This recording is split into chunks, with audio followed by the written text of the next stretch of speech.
Okay, so check it out. I have a Scag PTO clutch here.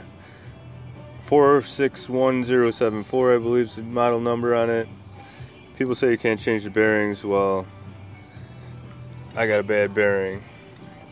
This is already taken apart, so don't mind this already taken apart. If you can't see that bearing is bad, stop here. And for anybody else who's gonna do it, or those of you who can't tell that those bearings are bad and are gonna do it anyway, I take no responsibility for your actions.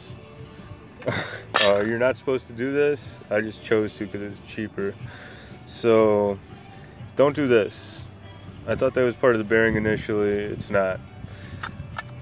So turn it over. There's a snap ring right here. Then the top bearing under there. Then you got this pulley. I took a 3-jaw puller, a small one, put a socket in the middle, cranked it, wasn't doing shit. So I grabbed the big boy and I started cranking the big 3-jaw puller, like the 10-ton one or 5-ton one, whatever it was. Thought I was gonna break it. Stopped. And then I thought to myself, well, if I break it, it's gonna cost me 130 bucks for a new one. If I don't fix it, it's gonna cost me 130. If I get it off, hey, it's only gonna cost what a bearing costs, so why not crank the shit out of it? The bearing's bad anyway. Cranked the shit out of it, popped off kind of violent. Watch your face. And like I said, you hurt yourself doing this, not my problem. So anyway, pop that off. These nuts on here, I left them on a little bit at first when I started cranking so that it didn't fly up and hit me.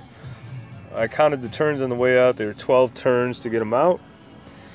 And yeah, you're gonna need that for later when you put it back together. So this is off. Well,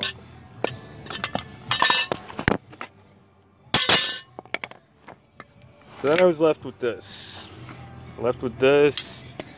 Bad bearing here. Okay, so I took a socket and I put the nuts on.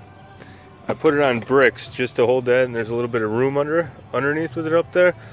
Pounded through the middle with the socket.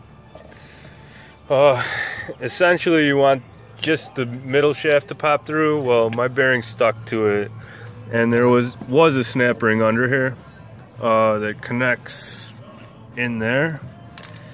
You really want that snap ring to hold and the bearing to come off of this, because then it's really easy. Just pound it from the back right out. In my case, I had to use a tie rod fork to get mine off. Okay, bearing number, this is the same as the other bearing. Bearing was 6007 DU.